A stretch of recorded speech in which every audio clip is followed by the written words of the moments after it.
Hello there, I'm Nathalia Melo, your unfiltered fit BFF, mom of two turned CEO of a fitness empire. Someone who understands the struggles of trying to stay fit, sane, and sexy, all while juggling work, life, and motherhood. And this is the Unfiltered Fit Life podcast. Follow along wherever you're listening and join me weekly as I help busy working moms just like you simplify their fitness journey so they can lose weight, regain their confidence, and feel sexy AF. It's time to stop living in the what ifs and hiding from the cameras. It's time to regain control over your body, feel sexy naked, and wear a bikini confidently. People already see you as a super confident woman, but it's time for you to feel the same way too. Let's go. Hello there, fam. Welcome to another episode of the Unfiltered Fit Life podcast. In today's episode, I am going to be talking about a recent procedure. I got a plastic surgery done, and I've been talking about it openly on my social media. And I got lots of questions about the procedure in itself, why I got it done, the pain, and like everything. And so I'm going to be sharing and answering a lot of the questions that I received. And before I even get into the actual procedure and talking about why I got it done and all that jazz, I wanted to tell a little bit of a story about me and my upbringing. Many of you know, if you haven't been able to tell by the accent, hello. I grew up in Brazil, and in Brazil, plastic surgery is not something that is taboo. And in fact, Brazil has the second highest number of plastic surgeries performed, accounting for about 10%, 11% of all procedures worldwide. And it's just behind South Korea, funnily enough. And so it is something that is talked about. It is something that people have. And I'm going to tell you a little bit of a story. I remember as a kid that my mom, listen, I'm not talking crap about my mom. I'm just stating a fact of my childhood experience. I remember my mom getting, liposuctions and different body procedures. But my mom was somebody that never went to the gym. She was your typical yo-yo dieter and following, the next fad. I remember as a child doing the cabbage soup diet with her, the salad-only diet, all the shenanigans. And one thing that I remember very vividly is one of the liposuctions that my mom did. I remember walking in front of her room, and she was recovering from the surgery, eating a gallon of ice cream. And I don't know, I remember even at such a young age, I'm like, I don't know, man, but that doesn't look like how it should be. But again, back then, we didn't have a lot of information on how one complements the other. A lot of the information that we've been having for a long time, and it's still to this day a little bit, I think it's getting better, but we're not quite there yet, is the idea that, if you work hard, you don't need plastic surgery. And if you get plastic surgery, you're a lazy fuck. And I don't necessarily think that it is one or the other. I'm a big believer that if we have the technology, if we have the medical skills, if we have the ability to improve things that individuals have not been able to accomplish by working out or by focusing on their nutrition, and after they exhausted their avenues with the good old discipline and resilience and showing up and suck it up, buttercup, all of that. That's my personal opinion. You're welcome to not agree, but that's where my mind is. I don't think that there is anything wrong with being like, you know what, I'm going to get a plastic surgery. I've never been like that. And I think that with social media today, we have two camps of people. Camp number one is the people who lie through their teeth that they get procedures done. And I think that that is incredibly dangerous and problematic because you have all those in the audience looking up to that person, looking at the person and, being like, oh, I want to look like that. But they don't know that there are a lot of procedures behind that. And listen, maybe the procedure was just a little something, and a lot of the physique was accomplished with a lot of hard work. And I don't think that there is anything wrong with that. Again, big fan. Go for it. Love me my Botox, love my fillers. I'll get plastic surgery if I feel that is necessary. I just don't like the idea of lying.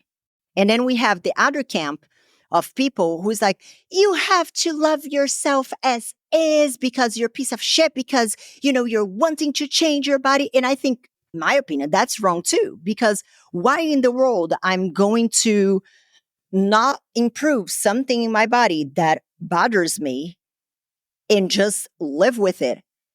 Because when there are the avenues, there is the technology to help me with whatever it is that makes me feel self-conscious, why wouldn't I utilize that?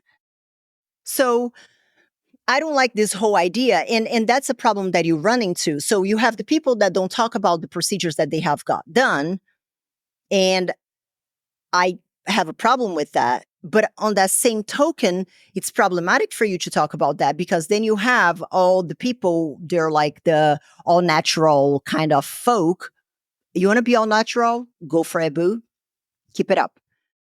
But don't judge those people who are wanting to be transparent about whatever it is that they do. So they are not creating unrealistic expectations to the people that are looking up to them. We have a lot of mental health issues out there because of people comparing themselves to those on the internet. And I'm not talking about just teenagers. I'm talking about a lot of grown-ass women that I speak to. They are comparing themselves to people on the internet, even unintentionally a lot of times. So that's why I'm a big advocate of transparency. So, and I'm going to talk a little bit more about transparency in a little bit. So, but before we get there, I want to talk about the procedure that I got done. So I had my breast implants for, I don't know, almost 20 years. I don't even remember. Like I was 21, 22. It was right after I moved to the US from Brazil. I got my boobs done. And I knew that the time was coming for me to get it sorted and get it replaced because you do have to replace your implants every so many years. And I wanted to make sure that I didn't leave it there for a long time. And this is something that has been marinating in my mind for a long time. And since having my kids, especially Chloe, who is my youngest, my kids are 14 months apart. So I fell pregnant with Chloe whenever Nico, my eldest, was 4.5 months.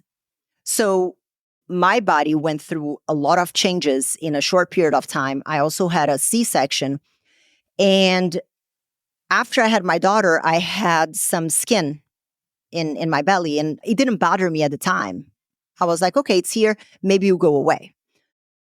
And as time went on and I aged, I'm no spring chicken. Is that how you say spring chicken? Spring chicken. No, spring kitchen. Spring chicken. We're professionals here, friends. We're professionals, language barrier.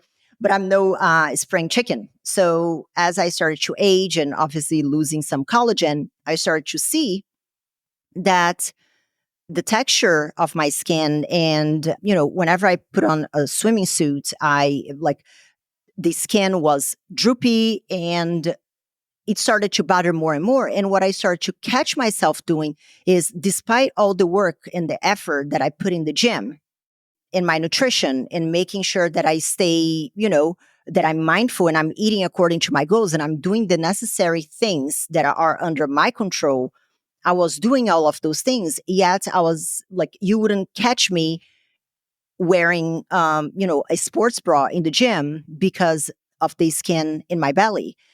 And that's when it started to hit me. I'm like, that's wrong.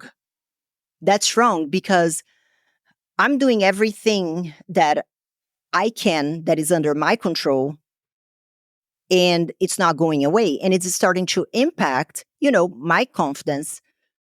And I'm not being able to show up as my best self for myself, not for anybody, for myself, because of something that can be fixed. And that's what I mean. And I know somebody's like, but love your body. Oh my God, but you just have to be so grateful. You want to be grateful with whatever it is that makes you unhappy. You knock yourself out, boo.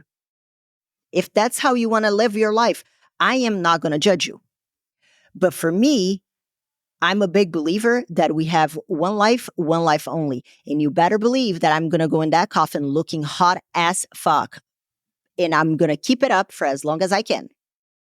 And that's my choice of living my life. And I do not like the whole idea, especially with a lot of women, of the, oh, you just have to embrace it. And, that's just how it is. I think that this is toxic body positivity. Just telling a woman to, oh, suck it up, just accept it. And I mean, you can accept if that is what is going to make you happy. You're welcome to accept, but it wasn't going to make me happy. And we live in a free country, so I can do whatever the hell I want. So I started to do a lot of research about what were the procedures that I could do for the skin. And here was the problem that I learned very quickly. People who are fit and go into a plastic surgery office, oftentimes they are dismissed because it's almost like, because you don't fit the narrative of what your typical plastic surgery patient looks like, that you should just be happy and you need to like shut up and just thank God that you're putting in the work every single day, yet you don't feel comfortable on something that they have the power to change. So I found that very annoying. And I had a few consultations that really left me a bit upset because I felt like I wasn't heard. And there was not a lot of empathy about how I felt. I was doing my part. I was working out. I was doing what needed to be done. But yet I was still self-conscious to wear a sports bra in the gym because of something that I didn't have control on my own hands, in the sense like I couldn't do anything about it. I had to get surgery if I wanted to change. And I wanted to change.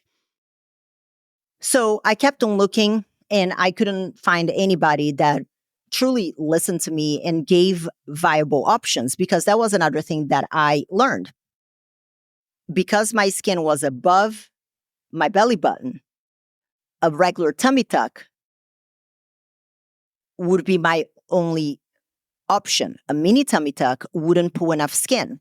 But if I got your regular full tummy tuck, I didn't have enough skin to pull it all the way down. So I was going to have the scar off my belly button and the scar from hip to hip. And I also didn't want to do that. It was too much of a big scar, and I didn't have to have muscle repair.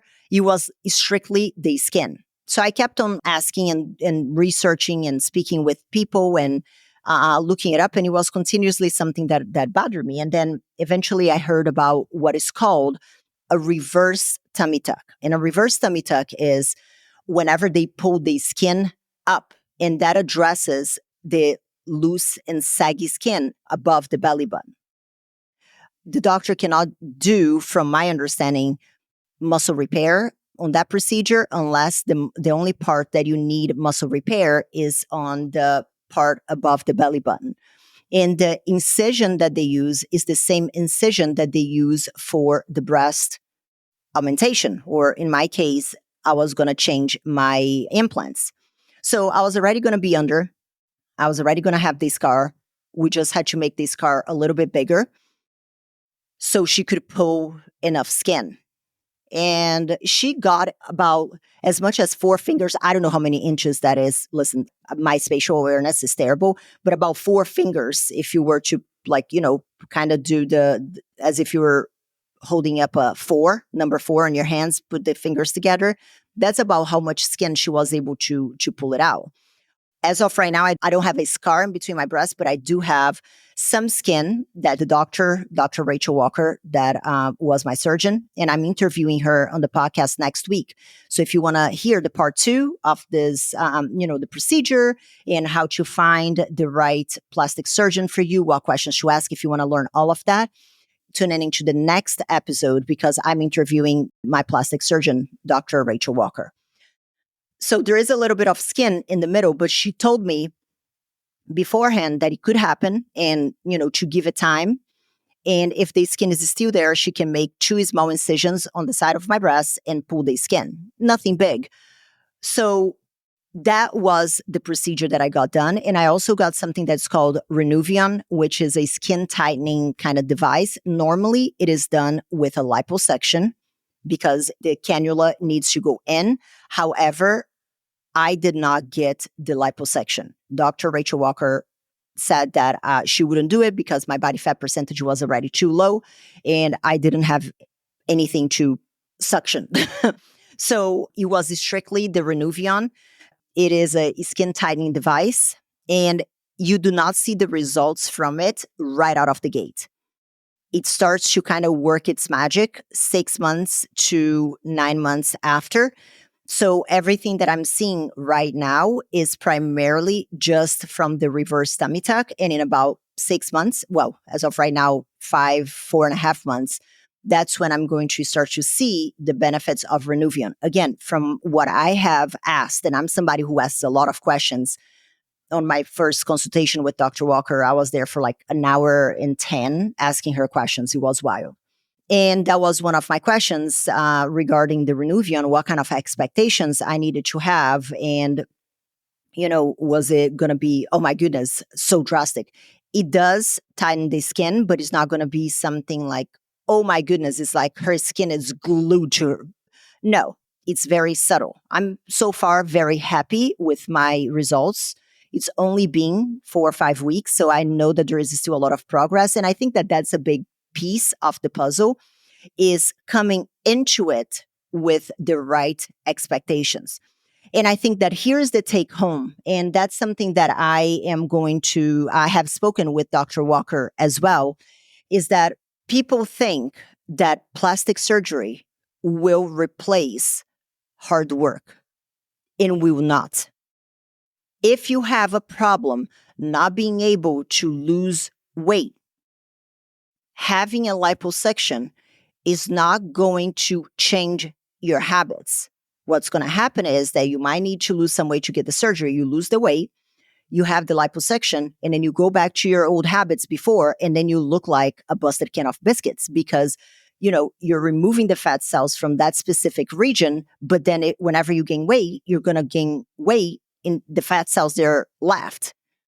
So your waist area, if you get on your belly, is going to be like smaller, but then everything else is going to be bigger. So the whole idea that you can replace habit formation, a solid training and nutrition protocol that works for your life, you are not going to replace habits with plastic surgery because ultimately, after the plastic surgery, you're still going to need to maintain whatever it is that you accomplished with your plastic surgery.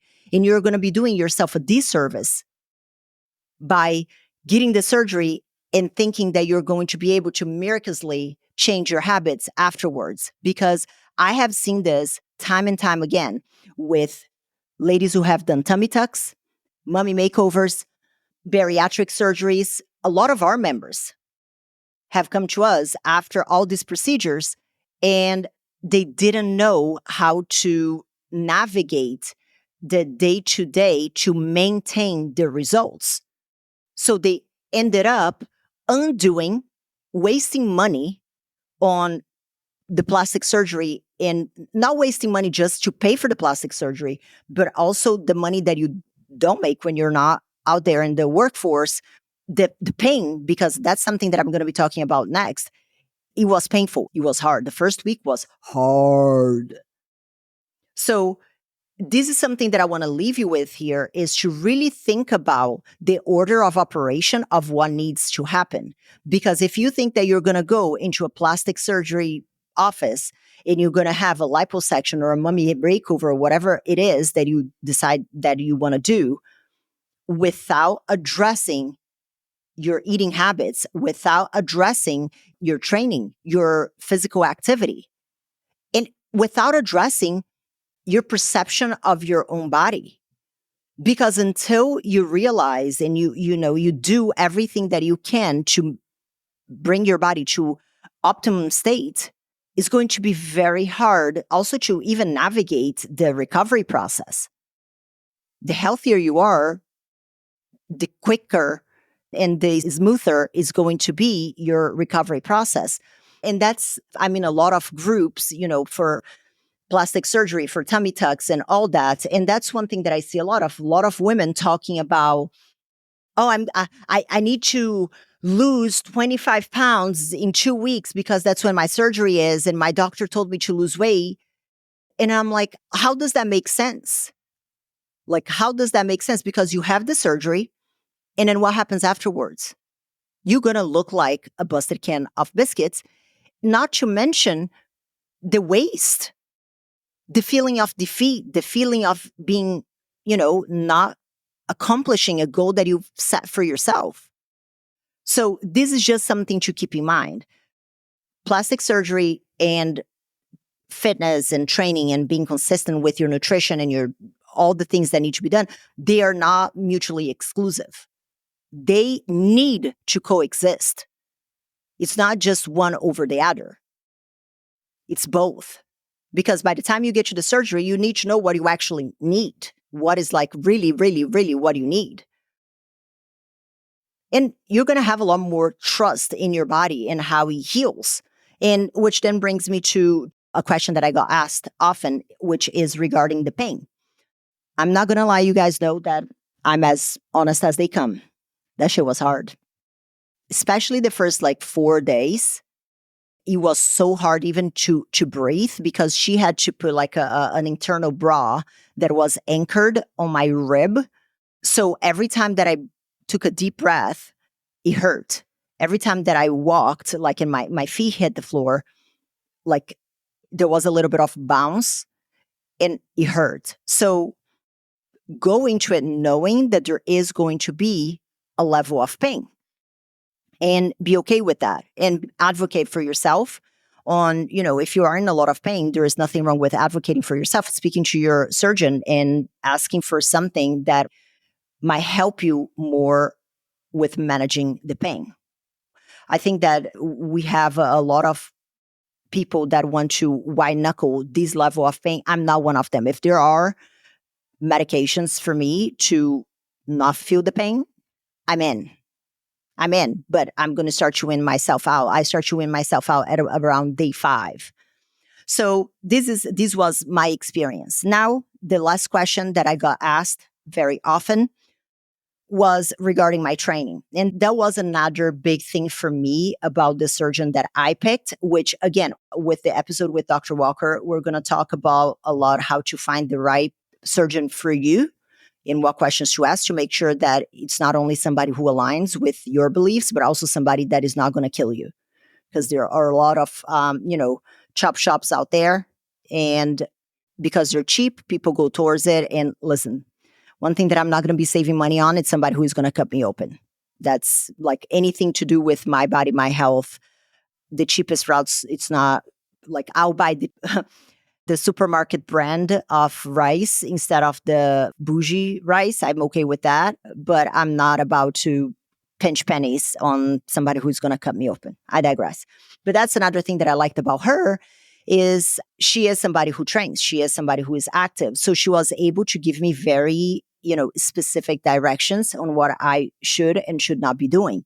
She was very pro me staying active because it helps preventing blood clots. So, she wanted me to be on my feet, moving around and doing as much as I could from a movement perspective. Obviously, I'm not talking about lifting weights and having my hands up in the air or anything like that, but just moving.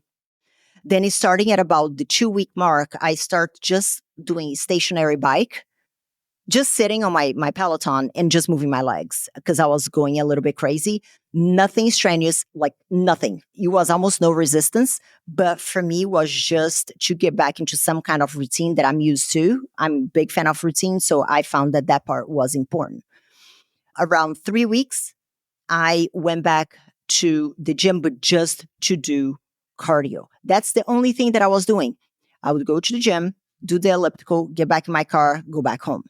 At the 4th week, she cleared me to exercise. And again, for me, she gave very specific guidelines on what she would like me to do and what she would like me to avoid, even the rep range and what kind of exertion she didn't want me to go over and why. So that was another big thing that I appreciated with the surgeon that I chose, is that she also has an active lifestyle. So even whenever I asked her, hey, how soon can I do a lat pull down? She knew what I was talking about. She's not somebody who had no idea about the names in the gym or exercise and things like that. So I had very specific guideline on what to do and not to do. And, I'm back to doing some back movements, nothing with overhead for back, like no lat pull down or anything like that. I'm trying to keep mostly rows. I'm doing some shoulders, again, trying to keep it as light as possible, avoiding a lot of movements with my hands above my head, and really decreasing the load. You need to like to take it down a notch. That's great that you're super fit, but you're not superwoman. Take it one day at a time. There is no shame in doing a shoulder press with a 7.5 pound dumbbell. No shame in my game. That's what I'm doing. Because I know that doing too much too soon right out of the gates is going to be detrimental to my results and to my health.